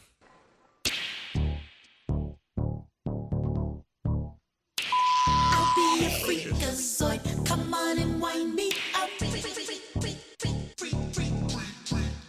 Welcome back to the Saturday Show here on 97.5 FM, the KSL Sports Zone. An extended edition of the Saturday Show right now, leading you up to Ute pregame coverage at 12:30. Lloyd Cole and Christian Cox will be on air, getting you ready for the 18th-ranked Utah Utes taking on the 5th-ranked Washington Huskies. And big showdown, no doubt about it. Looking forward to this. If Utah wants to keep their hopes of making another run to Las Vegas in the Pac-12 title game, you got to win this game. You lose this game, I'm not saying it's impossible at that point, but for all intents and purposes, I think your shot at making a run to Vegas is over if you lose this one for the Utes. And you win it, and the door is thrust wide open for a lot of teams in the Pac-12, not just Utah, but it would completely change the whole conversation around the Pac-12 title race. A lot of people out there, Christian Cox, I did the pre- and post-game show with him when the Utes took on Oregon a couple of weeks back, and he said after that game he thought that Oregon was the Pac-12 favorite. He thinks that they are going to get a revenge on Washington should those two play again in the Pac-12 title game, and I have a hard time disagreeing with him because the way that they came in and just absolutely trounced the Utes was very, very impressive stuff to see him do his thing, them do their thing. Speaking of the Ducks, but the thing is, they've got to handle their business, and they have USC later on, and who knows what Caleb Williams and the Trojans are going to look like, more in particular the USC defense with a new defensive coaching staff, and I guess not new defensive staff, but a new coordinator calling things, which, by the way, former BYU lineman Sean Nua, their defensive line coach, is now one of the co-defensive coordinators for the Trojans. We'll see how that game goes down, but the bigger game locally, obviously, is all eyes on Utah and how they handle things against Washington in today's game. And that's where we're going to get the thoughts of one Ian Furness. Now, Ian was a radio host here in Salt Lake City for many, many years. Actually, funny enough, has got the claim to fame as being the program director at the time when DJ and PK were put together as a tandem way back 21 years ago. He was the guy in charge of the station at that time and has been a longtime friend of the station, longtime friend of that show that I produce on a daily basis, and came on yesterday. He's based up there in Seattle working for KJR Radio as well as Fox 13, their Fox affiliate, their TV station up there. Had a lot of good thoughts on what it's going to take for Utah to potentially spring an upset, what he makes of the Washington Huskies, and a whole lot more in the Pac-12 race. Here's part of that conversation with Ian Furness on DJ and PK. Large football game on the horizon that has caught our attention. I suspect it has caught your attention as well. Nothing bigger this weekend than Oregon USC. Maybe Cal Washington State, but yes, Oregon USC. Is that what we're referring to? Is that what we're talking about? It is not, but you are quite clever. Although, to be fair, I am intrigued by USC Oregon, and I'm absolutely ready to be entertained by those two teams if SC can hang with them. Yeah, I'm not sure if Alex Grinch was the entire problem with the defense, but he was a problem. But yeah, no. You must be referring to the game coming up on Saturday at sold-out Husky Stadium with the University of Washington, the traitors that they are, going to the Big Ten against the good guys from Utah, Salt Lake City, wearing the red and the white. University of Utah Utes. Go Utes. Go Utes. Go Utes? Yeah. I like the Utes anyway, like most weeks. You know me. When I lived down there, I leaned red, leaned up on the hill, like the Utes, fan of Kyle, and it doesn't matter who we're playing. University of Washington, my feelings towards you are well known, well established. I hate Kyle. I absolutely hate Kyle, and I'll tell you why. You tell me why. You mean Pat Kinahan's alma mater? That was on Monday when somebody brought up a question about the ASU game. Say that again. Play it again. They brought up, and Mondays they brought up, somebody brought out the ASU game in which they beat ASU 55-3, and here was Kyle on Monday. You mean Pat Kinahan's alma mater? Boy, I'm not sure if I could like a man more before then, but now it is. It's well established. And I hate him even more. Oh, I like the shot across the bow. That's fantastic. I knew you would. That is absolutely fantastic. How are you, boys? How we doing? Good. Yeah? Yeah. We are. I am curious about this. And you watch Washington with disdain. By the way, I want you we pay attention when you call. I know you hate Washington. You went to Washington State. That's what rivalries are all about. But when you dropped that medical school thing on us, that got me last time. I've been thinking, they are bad people. They will deny people doctors. That was spectacular. Yeah. Well done. They'd rather the rural areas of our state, county, or state country, underserved, underprivileged people. They'd rather they not have medical care. That's how Washington works. Yeah, I mean, that's all you need to know. If you're, but that's like controlling the population of the animals, right though. There. I mean, what's that? You got to control the population of the animals. You know what I mean? No, even by your standards, no. Yeah, even you, PK, even you of all people, the man with no soul, no heart, the Grinch that is from Salt Lake City. Yeah, no, sir, no. Thank you, Ian. Go down that road. You look at this offense by Washington. I don't get. Well, I guess we asked Kyle about what about that ASU game? Well, they did have 4 turnovers, and the Devil offense isn't good enough to capitalize, or else they probably lose that game. But otherwise, you look at this offense. I mean, they've got a great running back who went nuts last week, and Johnson against the Trojans. But I get it; it's the Trojans. But they got 2 big-time receivers, and they got 2 or 3 other guys that are pretty good too. I can go down the list. You just look at the stats. Guys averaging over 50. They got 3 guys averaging over 15 yards per reception. And we know Penix, I think he's legit. I think he's right there with anybody else in the game right now. So how do you think it's going to be with Utah's defense, which is, historically pretty good? Yeah, I mean, here's the issue. The weather might be a problem for Michael Penix and for your guy as well, but it's supposed to.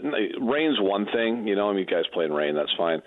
I just checked before I came on with you again today because my television station, PK, this, weather people, meteorologists, they love to send out group emails, right? And issue weather alert days and all that fun stuff. And so, it's a weather alert day from Fox 13 tomorrow.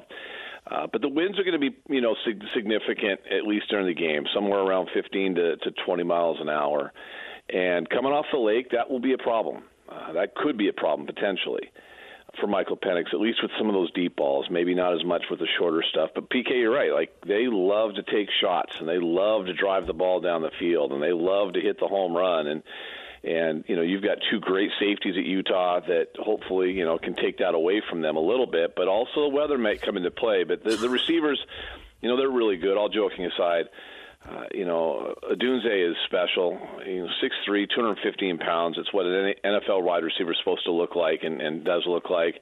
Jalen McMillan's been hampered by an injury. They always keep that stuff under wraps. He may or may not play. Jalen Polk, number 2, also probably an NFL receiver at some point. He's a sophomore. Giles Jackson's good, too, number 0. Denzel Boston. I mean, they're deep at receiver. I mean, they're really deep. And then they use the tight ends quite a bit. Devin Culp and Jack Westover are both, terrific, probable, top potential NFL tight ends in a world in which a lot of colleges don't even use a tight end anymore. I know Utah does, but a lot don't. And those 2 guys are factors in the pass game as well. So, yeah, their offense is a handful. And Penix stays clean. They don't hit them. People don't hit them too often. So, it's going to be a challenge for the Utes for sure. Washington blew out the first 5 teams they played, but their schedule backloaded, Pac-12 TV demands and all of that. The last 4 games have been tense, really tight games in the fourth quarter. And Oregon and USC, okay, you understand that, but ASU and Stanford were also close. They've pulled out everyone.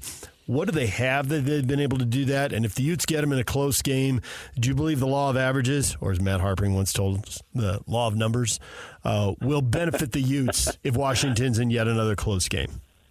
I don't know if it'll catch up to them or not. They're good. I mean, the problem is that when you have an offense that's that good, it makes up for a lot of deficiencies on the other side of the football. And there are some, it used to be, D-back U, right? It used to be defensive back U, and Jimmy Lake was the coordinator there. Right. They were just putting guys in the NFL at defensive back, left, right, and sideways. Basically, anybody that played corner for them was going to go to the NFL.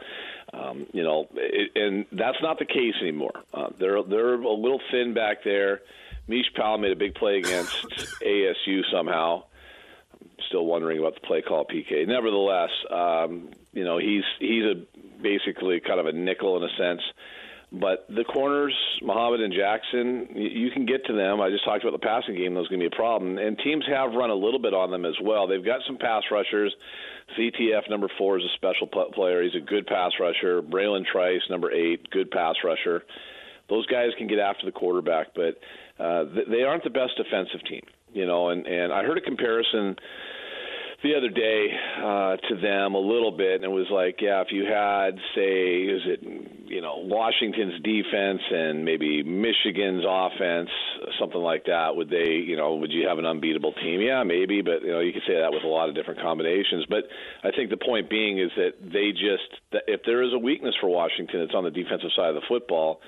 Oregon should have beat them. I mean, Dan Lanning just tried to lose that game with his decision making, and he ultimately did. But they basically lost that football game. They got lucky at the end, and not just the missed field goal that would have put it in overtime, but also just the decisions on fourth down, end of the half, towards the end of the game, things like that. But you can get something off their defense. I just don't know if a backup quarterback. I know maybe he's not that anymore because he's played all year, but a backup quarterback and maybe a lack of a little bit of a terrific running game can hurt him, but we'll see. I mean, maybe the law of numbers does catch up to him. I sure as hell hope so.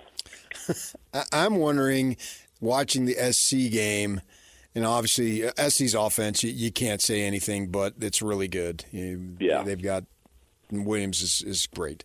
But I like the fact when it got down to crunch time that Washington's defense got to stop. Aided by penalty, but they still got to stop in a sack, and then that controlled the game. Do you think that maybe, because it's, we're not comparing Utah's defense to Washington's defense, we're comparing Washington's defense to Utah's offense. I think the reason why I'm expecting Washington to have success is that I think they can get more stops or a stop when they really need it. Is that valid? Yeah, I think so. If I'm try to look at this thing objectively, 100%. I think that like I just said, they've got playmakers on defense. They don't have a really good defense, but the edge guys are playmakers. The hybrid nickel safety, they call it a husky position. Powell, he's a playmaker. So they've got some playmakers on defense. The linebacker, Eddie Olafuscino, is a playmaker. I mean, they've got guys that can make big plays. They just don't have an overall an elite defense. They're solid. They're not awful defensively, but they do have playmakers. And I think that's what you saw against USC. When they had to make a couple plays, they did. Make a stop, make a play. They did against Caleb Williams. They figured him out. Again, I wonder if the weather's an equalizer, if it is indeed not just rainy, but also real windy as well off that lake. Dylan Johnson ran wild last week on the ground against USC, but again, that's USC running against them. But is he a factor again? Can Utah? I mean, I guess the question to you guys is, can Utah run the ball? Because I think they're going to have to. You got to keep that offense off the field. I mean, that's the other thing. Like USC, and Oregon, those two teams specifically, they move the ball, right? So Penix isn't on the field all the time.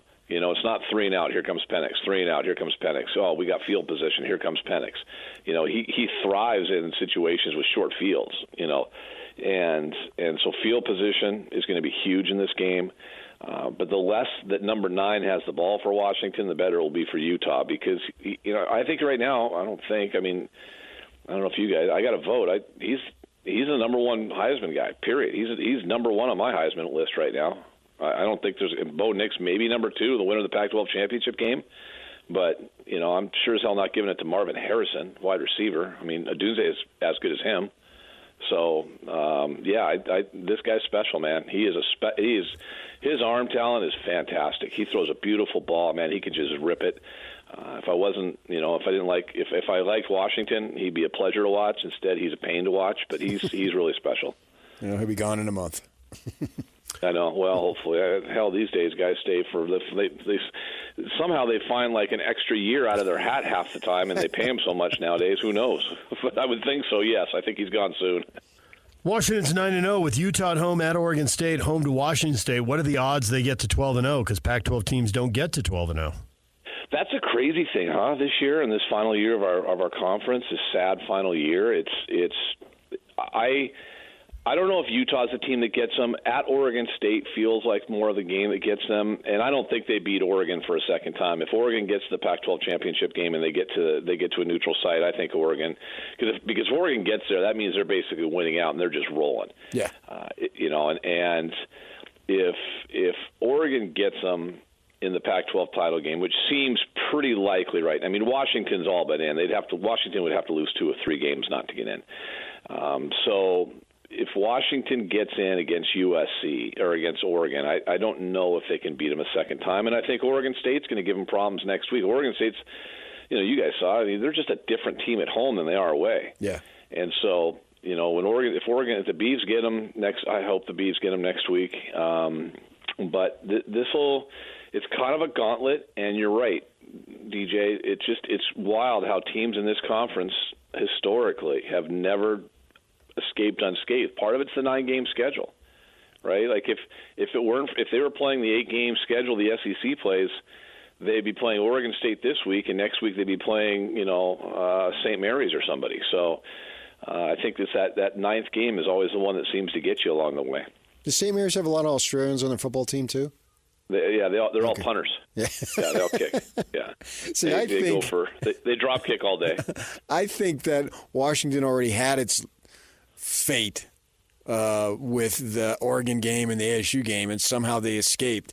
Those were their losses in terms of looking at fate taking over and the law of numbers and all that stuff. Somehow they escaped both of those games.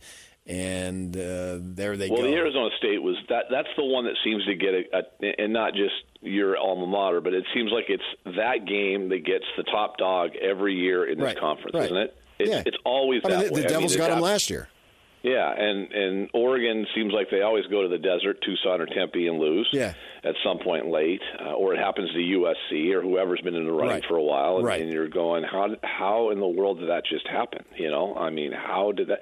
I mean, look at, and it's amazing how one of those losses can derail a season, i.e. Colorado, right? It's you lose to Stanford up 28. How does that happen? So.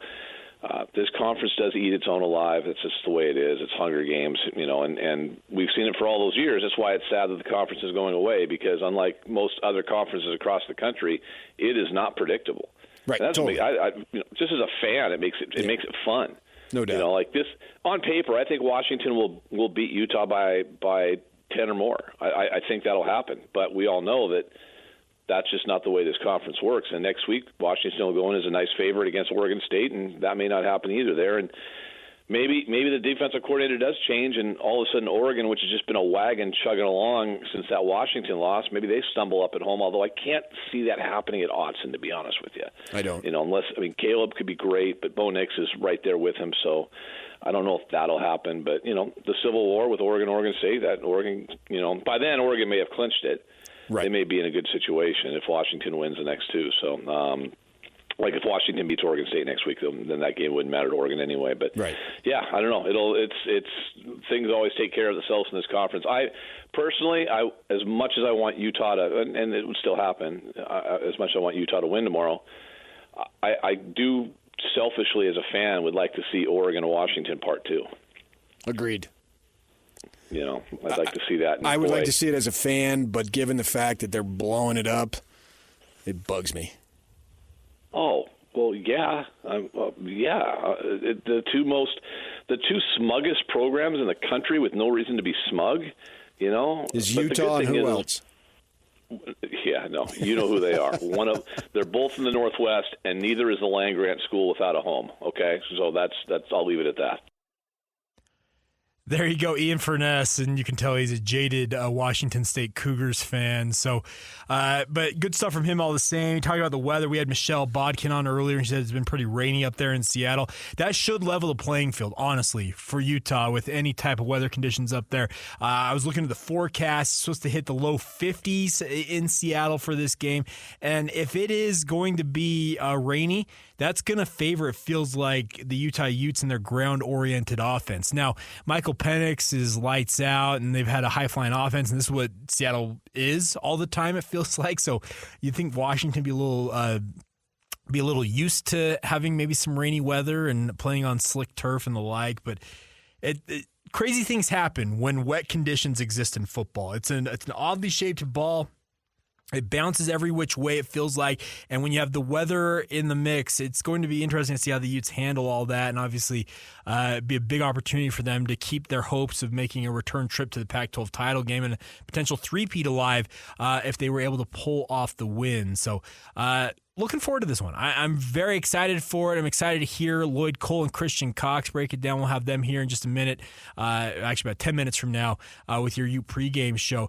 One other thing I'm looking at in this game is with regards to how Jaquindon Jackson does. Does he look 100%? Is he able to do what the Utah football program needs him to do in terms of big yards, tough yards, the ability just to hold up and get after it in the rushing attack? Because if you do have that version of Jaquindon Jackson, it gives you that much better of an opportunity to pull the upset. It obviously takes a lot of stress off a guy like Bryson Barnes.